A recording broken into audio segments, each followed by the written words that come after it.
Chapter 5. Advice from a Caterpillar.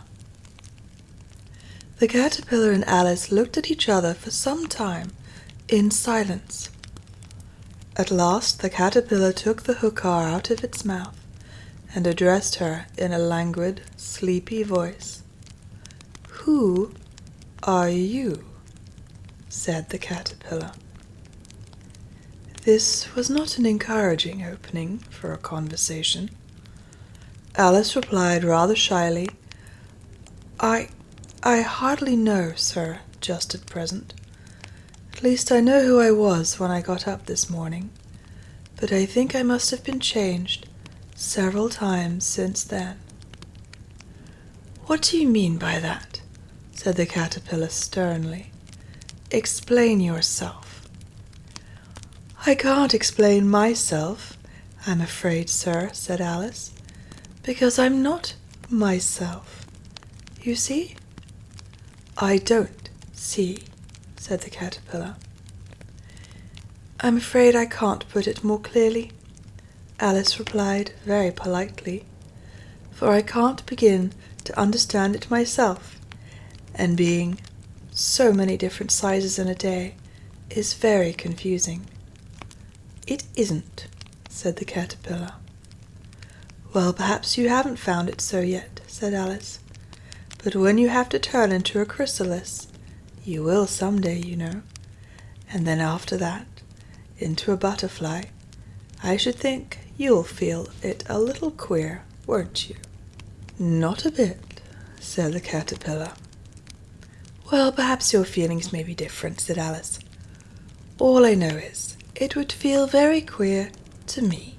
"You?" said the caterpillar contemptuously. "Who are you?"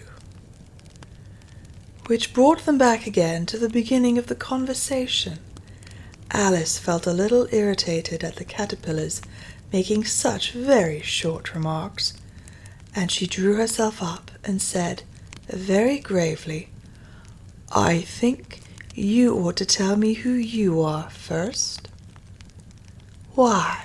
said the caterpillar. Here was another puzzling question, and as Alice could not think of any good reason, and as the caterpillar seemed to be in a very unpleasant state of mind, she turned away. "Come back," the caterpillar called after her. "I've something important to say." This sounded promising, certainly. Alice turned and came back again. "Keep your temper," said the caterpillar. "Is that all?" said Alice, swallowing down her anger as well as she could. "No," said the caterpillar. Alice thought she might as well wait, as she had nothing else to do, and perhaps after all it might tell her something worth hearing. For some minutes it puffed away without speaking, but at last it unfolded its arms, took the hookah out of its mouth again, and said, "So you think you're changed, do you?" "I'm afraid I am, sir," said Alice. "I can't remember things as I used, and I don't keep the same size for 10 minutes altogether." "Can't remember what things?" said the caterpillar. "Well, I've tried to say, 'How doth the little busy bee?' but it all came out different." Alice replied in a very melancholy voice. "Repeat, 'You are old, Father William,'" said the caterpillar. Alice folded her hands and began. "You are old, Father William," the young man said, "and your hair has become very white. And yet you incessantly stand on your head. Do you think at your age it is right?" "In my youth," Father William replied to his son, "I feared it might injure the brain. But now that I'm perfectly sure I have none, why, I do it again and again." "You are old," said the youth, "as I mentioned before, and have grown most uncommonly fat. Yet you turned a back somersault in at the door. Pray, what is the reason of that?" "In my youth," said the sage, as he shook his grey locks, I kept all my limbs very supple. By the use of this ointment, 1 shilling the box. Allow me to sell you a couple." "You are old," said the youth, "and your jaws are too weak for anything tougher than suet. Yet you finished the goose with the bones and the beak. Pray, how did you manage to do it?" "In my youth," said his father, "I took to the law, and argued each case with my wife, and the muscular strength which it gave to my jaw has lasted the rest of my life." "You are old," said the youth. "One would hardly suppose that your eye was as steady as ever. Yet you balanced an eel on the end of your nose. What made you so awfully clever?" "I have answered 3 questions, and that is enough," said his father. "Don't give yourself airs. Do you think I can listen all day to such stuff? Be off, or I'll kick you downstairs." "That is not said right," said the caterpillar. "Not quite right, I'm afraid," said Alice timidly. "Some of the words have got altered." "It is wrong from beginning to end," said the caterpillar decidedly, and there was silence for some minutes. The caterpillar was the first to speak. "What size do you want to be?" it asked. "Oh, I'm not particular as to size," Alice hastily replied. "Only one doesn't like changing so often, you know." "I don't know," said the caterpillar. Alice said nothing. She had never been so much contradicted in all her life before, and she felt that she was losing her temper. "Are you content now?" said the caterpillar. "Well, I should like to be a little larger, sir, if you wouldn't mind," said Alice. 3 inches is such a wretched height to be." "It is a very good height indeed," said the caterpillar angrily, rearing itself upright as it spoke. It was exactly 3 inches high. "But I'm not used to it," pleaded poor Alice in a piteous tone. And she thought of herself, "I wish the creatures wouldn't be so easily offended." "You'll get used to it in time," said the caterpillar, and it put the hookah into its mouth and began smoking again. This time Alice waited patiently until it chose to speak again. In a minute or 2, the caterpillar took the hookah out of its mouth and yawned once or twice and shook itself. Then it got down off the mushroom and crawled away in the grass, merely remarking as it went, "One side will make you grow taller, and the other side will make you grow shorter." "One side of what? The other side of what?" thought Alice to herself. "Of the mushroom," said the caterpillar, just as if she had asked it aloud. And in another moment it was out of sight. Alice remained, looking thoughtfully at the mushroom for a minute, trying to make out which were the 2 sides of it, and as it was perfectly round, she found this a very difficult question.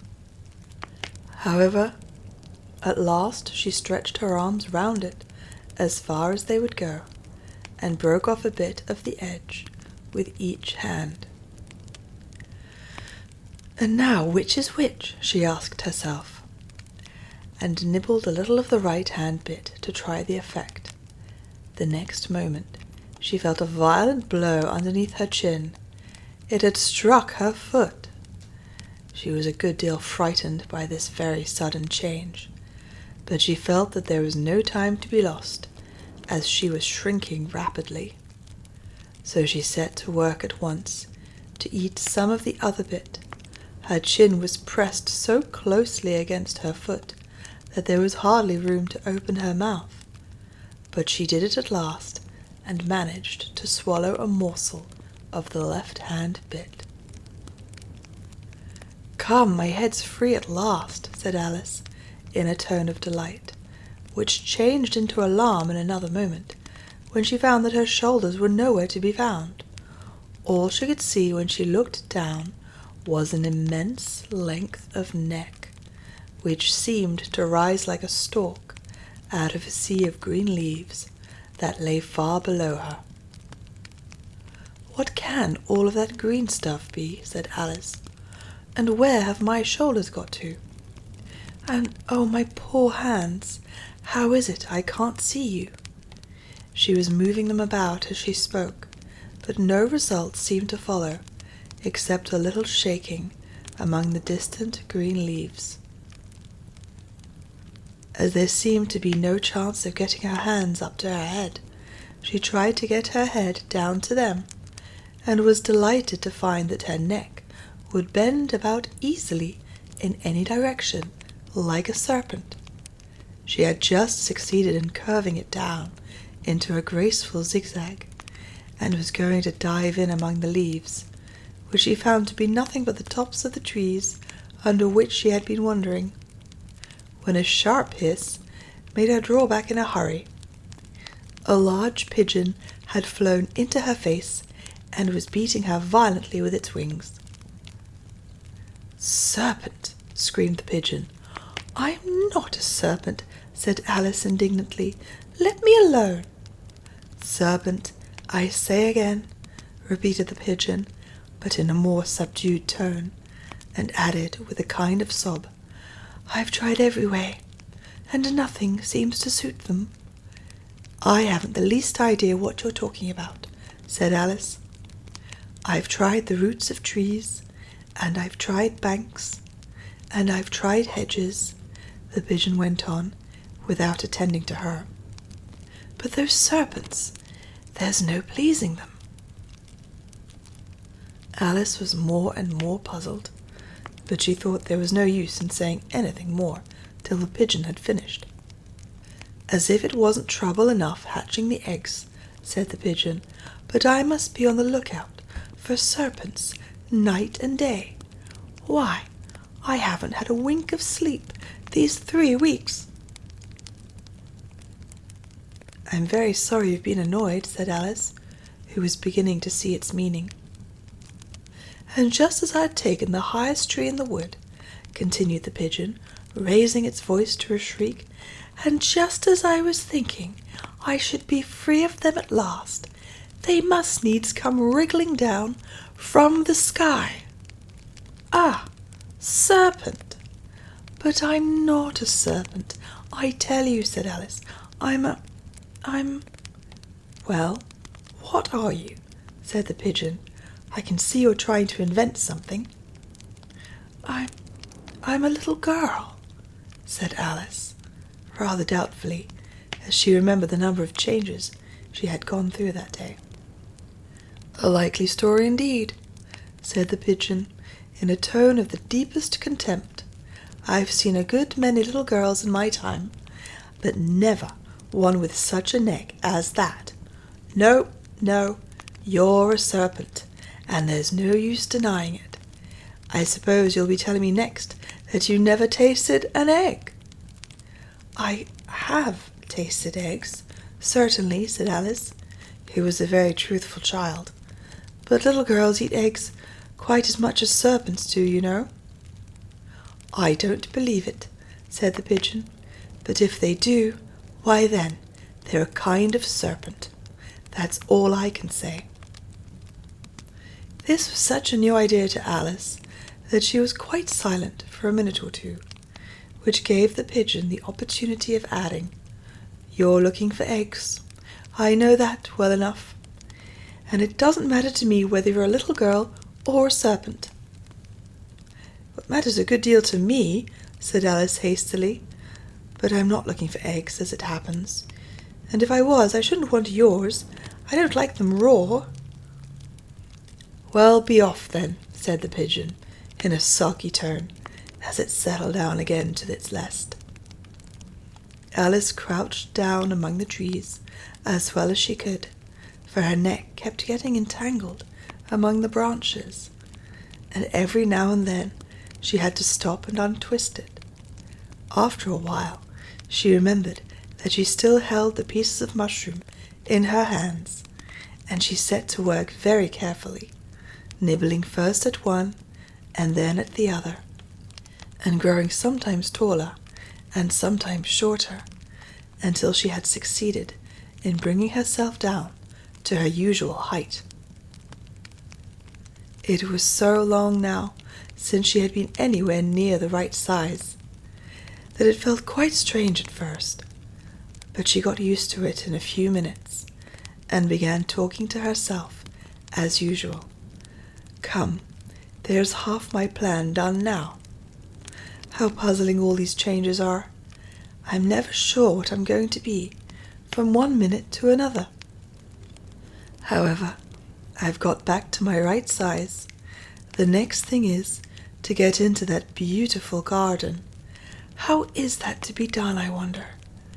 As she said this, she came suddenly upon an open place with a little house in it about 4 feet high. Whoever lives there, thought Alice, it'll never do to come upon them this size. Why, I should frighten them out of their wits. So she began nibbling at the right-hand bit again, and did not venture to go near the house till she had brought herself down to 9 inches high.